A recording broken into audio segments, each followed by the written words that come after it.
O sea, los miedos, digamos, esenciales sí los tenemos, ¿no? Pero ¿qué pasaba entonces cuando empezamos a tener miedos que de pronto tenían que ver más con el control político? Cada vez se ha ido tornando más sofisticado, ¿no? Conforme los procesos culturales, a su vez,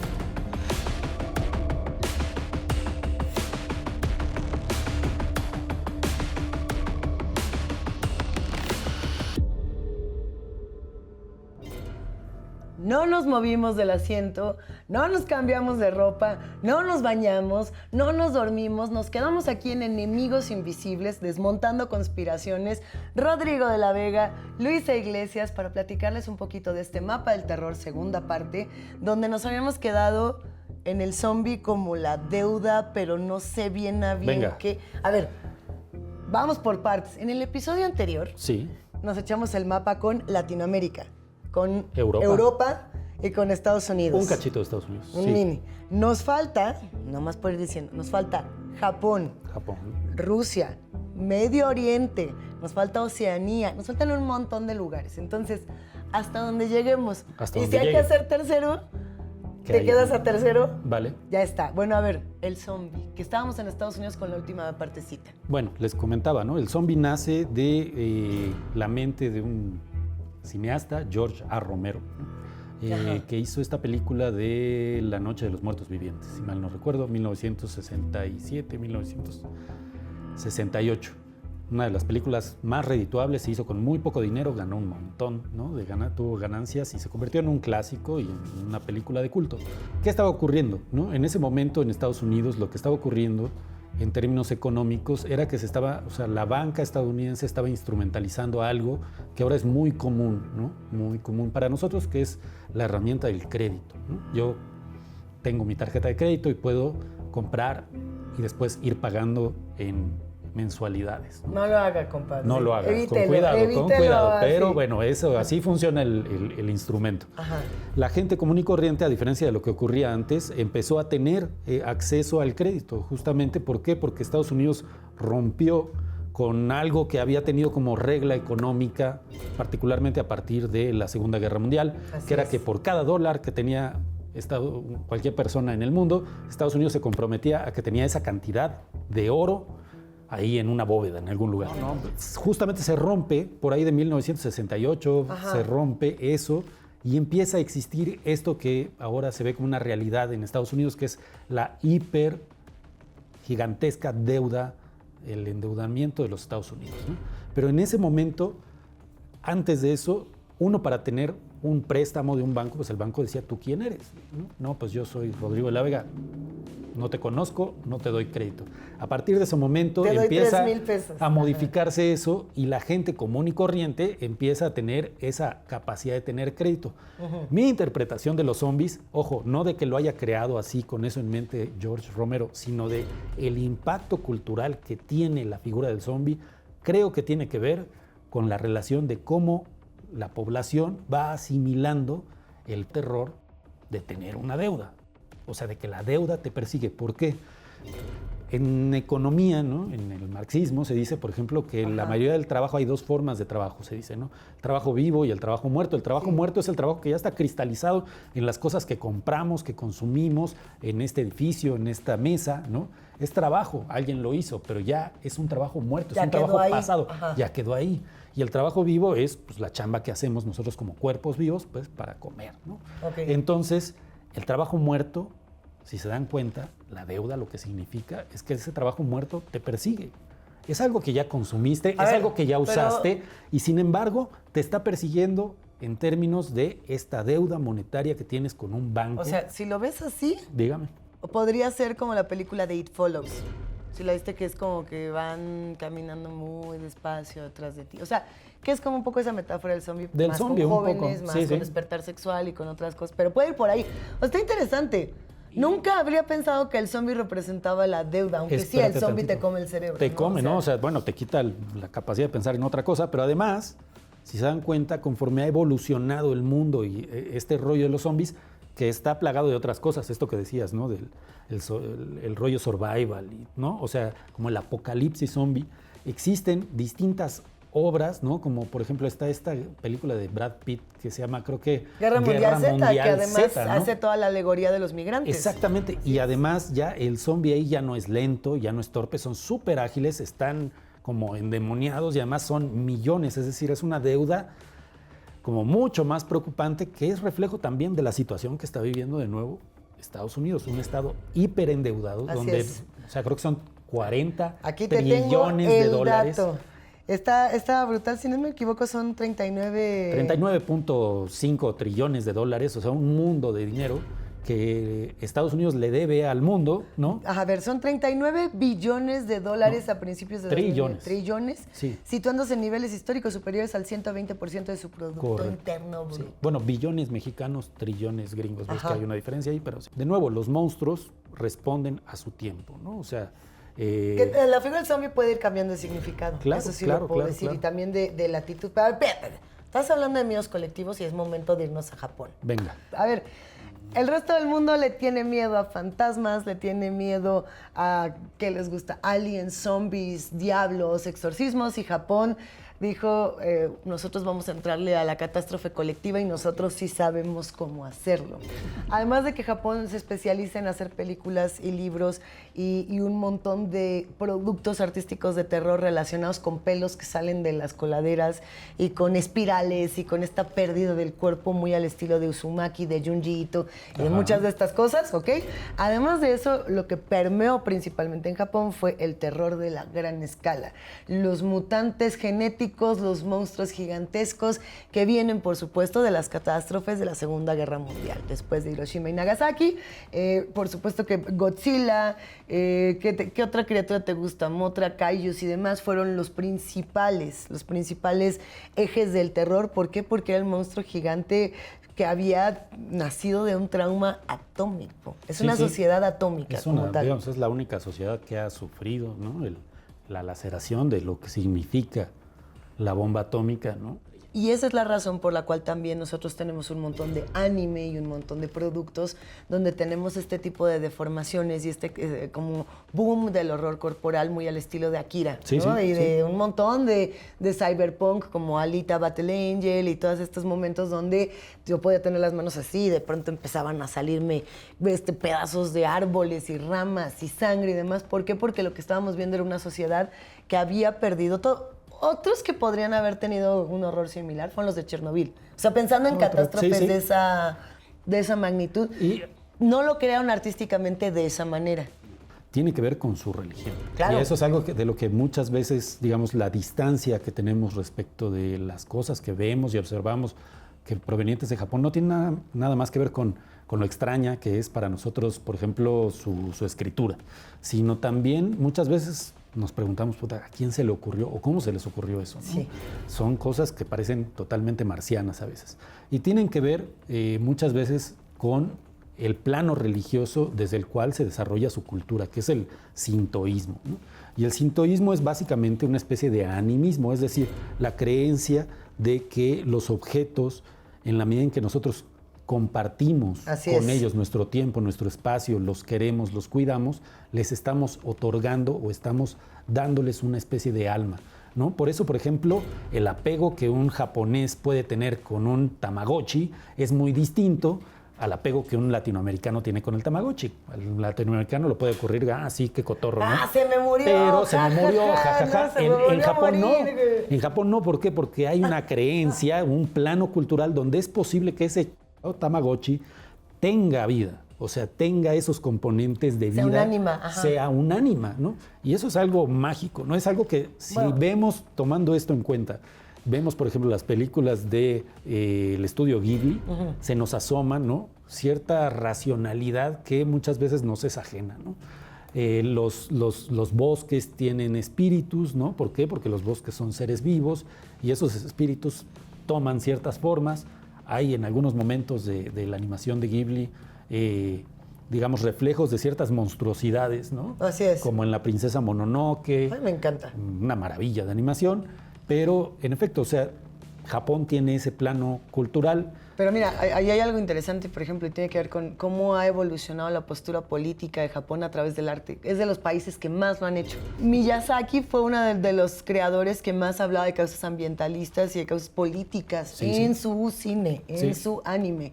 Pero a ver, geográficamente Japón es uno de los países más solitarios. Y no solamente geográficamente, a nivel sociedad es aislada las personas. Hay una aplicación que solamente creo que funciona en Japón que detecta si estás vivo o muerto. Así como aquí tenemos que ir a firmar para decir sigo vivo, no cobren mi pensión, allá es sigues vivo, punto. O sea, porque nadie sabe de pronto qué pasa con estas sociedades tan solitarias que tienen miedos interesantes. Pero mira, ¿quieren leer o quieren consumir productos de terror japonés? Yo soy la más fan de Junji Ito. Yo siempre lo recomiendo porque se me hace muy político y de nuevo es otro de los que dice el cuerpo es una conversación punto y aparte y el cuerpo está hecho para llevarlo a los límites, tanto de esta sociedad que es trabaja, quédate solo, estás aquí solamente para hacer esta cosa y luego para morirte y si tienes malas calificaciones además púdrete. En fin, yo leería Junji Ito, pero por ahí si tienes otra recomendación o si quieren recomendarnos alguna otra película que sea de criaturas gigantescas, de entes malintencionados. A mí, una película que me parece brutal de terror japonés es una me parece que el director se llama Takeshi Miike. Takashi Miike es lo máximo. Y se llama La Audición. Audition es un película. Un peliculón, así. Y también existe una serie, no recuerdo ahorita el nombre, de películas que Charlie Sheen, ¿no? El actor gringo de Dos Hombres, ¿cómo se llama? Two and a Half Men, del ¿no? de Two and a Half Men, sí. Que decía que tenía sangre de tigre, y etcétera. Una vez en medio de una fiesta, en medio de un pasón de cualquier cosa que se metiera este hombre, pusieron una película y le dio terror, y le dio tanto terror que llamó a la policía. En su mal viaje pensó que le habían dado y que tenía en su poder una película snuff, ¿no? Y lo analizó la policía, etcétera, y le dijeron no, tranquilo, es una película japonesa. Y pertenece a una colección de películas de las cuales yo vi un par, no vi esa en particular que vi de Charlie Sheen, pero hay una que es sobre un pintor que decide en su depresión suicidarse, se mete a las alcantarillas y estando en las alcantarillas encuentra una sirena. Se la lleva a su casa porque es una sirena hermosísima. ¿Por qué no he visto esto? A ver, y la enamora y está enamorado de la sirena, ¿no? Y la sirena, tristemente, en su bañera, el enamorado, pintándola, empieza a pudrirse. Y entonces es el proceso de descomposición de la sirena. Y es la película más deprimente y espantosa que he visto. Y suena increíble. Sí, es muy fuerte, pero bueno, échenle un ojo por ahí. Se antojó, suena un poco como una combinación entre Necromantic y Holocausto Caníbal, pero nos vamos a ir a una pausa. Ahorita regresamos, Rodrigo de la Vega, Luis Iglesias, nosotros somos Enemigos Invisibles.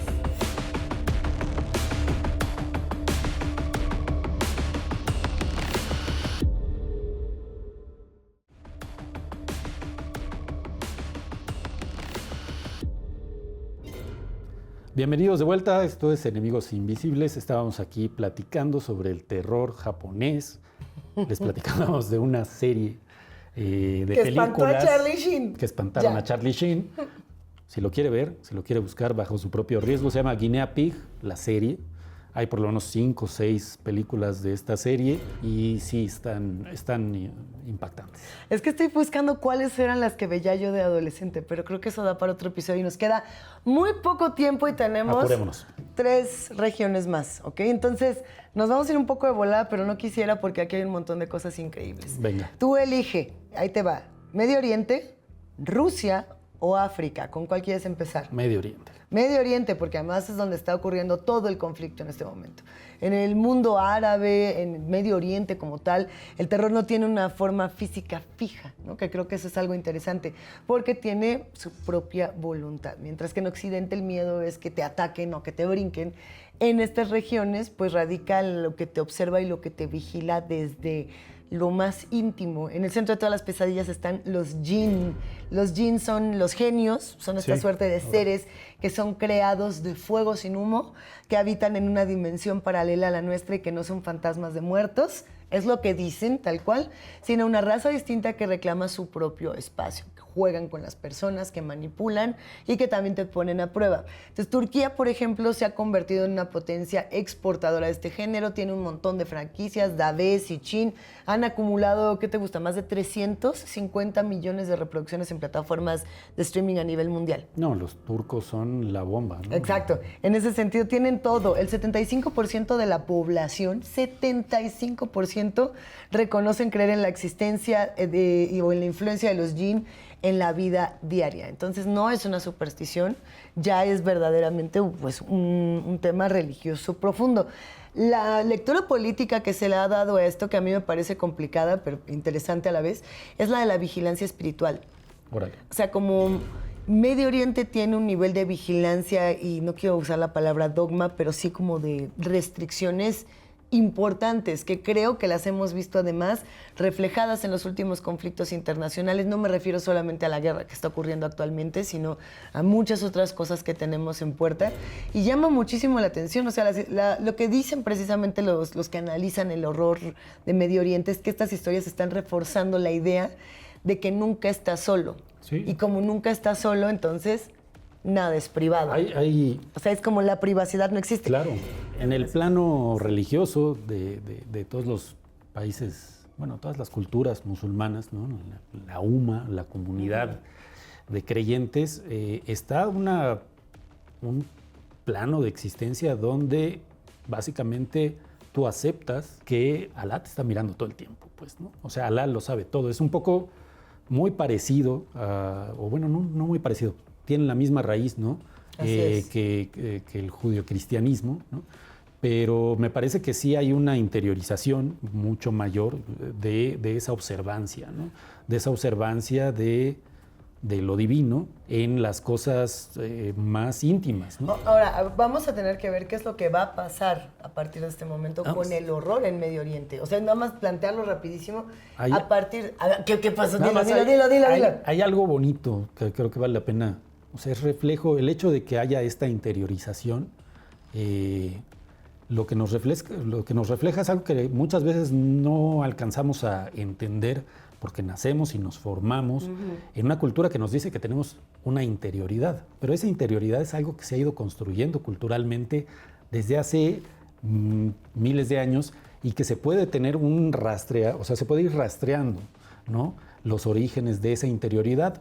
Si quieren conocer un poco más de cómo se ve el infierno, cómo se vive, basta con abrir un periódico, que creo que eso es lo más doloroso. El terror que se está viviendo en Gaza, que se está viviendo en Irak, que se está viviendo en en Irán, en diferentes latitudes, a mí me parece que va a cambiar la manera en la que ellos escriben su propio terror. O sea, el arte como tal, en unos años, va a tener una respuesta de terror, brutal, de paranormal, de estos temas que intentan explicar al mundo. Sí. Va a ser una volada. La puerta del infierno como tal la pueden encontrar, es este pozo de fuego eterno ubicado en el destino de Karakum, en Turkmenistán. Está increíble, sí te hace pensar como en esta visión que ellos tienen, porque además la geografía se las puso enfrente. Vamos a Rusia. Vámonos a Rusia. Y en Rusia, en las estepas rusas, en los bloques de apartamentos de la antigua cortina de hierro, el horror no es una presencia, sino es la ausencia y el vacío. Ay, Dios. Me fascina, así se me hace perturbador. En Occidente el miedo te atrapa, en el este es el miedo, digamos, a ser borrado. La estepa, ¿no? Estos espacios despoblados. La nada, Treyu, la nada. O sea, mientras que en Occidente justamente tenemos otra visión, acá las cifras, por lo menos en este 2026, reflejan una herencia de vigilancia y aislamiento, que creo que es algo que hemos compartido todos. El horror sigue siendo un método de control, ¿no? Pero lo sobrenatural incluso se ha vuelto burocrático. ¿Qué tanto? O sea, yo pienso en la realidad rusa y no sé qué tanto después de estar haciendo una búsqueda, pero tienen este trauma del Estado omnipresente. Pues tienen a Vladimir Putin, ¿no? Pero hiperdesarrollado, ¿no? Digamos que la forma de resolver la vida y su desarrollo económico y su industrialización no fue como ocurrió en el resto del mundo, ¿no? Donde fue a través del mercado Así y el es. capital, sino fue a través del desarrollo del Estado. Todo pertenecía al Estado y el Estado era un Estado, digamos, que reflejaba al pueblo, ¿no? Pero lo que ocurrió fue que ocurrió pues, el surgimiento de una clase burocrática dentro de ese Estado hiperdesarrollado que tenía prebendas y prerrogativas que el resto de la población no tenía, ¿no? A ver, precisamente algo que está muy interesante es que hay muchos autores, hay muchos creadores dentro de lo que se hace en Rusia que hablan de un surrealismo burocrático. Sin duda. O sea, que a mí se me hace poderosísimo. Dostoyevsky estaría muy orgulloso. Exactamente. Yo creo que sí. Ahorita que hablabas de esta cuestión como del vacío y de la amplitud, justamente me vino a la mente esta especie como de miedos y de el sentido ay, no sé, cierta melancolía. La vacuidad y la melancolía, Sí. la nada, Sí. no hay un Dios, ya no tenemos nada en qué creer, ¿no? Porque además algo que tiene... Ha vencido el frío, ¿no? Rusia es precisamente eso, en este tipo de climas, con este tipo de restricciones, donde, por ejemplo, la comunidad LGBTIQ+ no tiene una oportunidad de expresarse y demás, pareciera que los colores, metafóricamente, se han borrado. Hay un autor que se llama Víctor Pelevin en Rusia y tiene este surrealismo burocrático.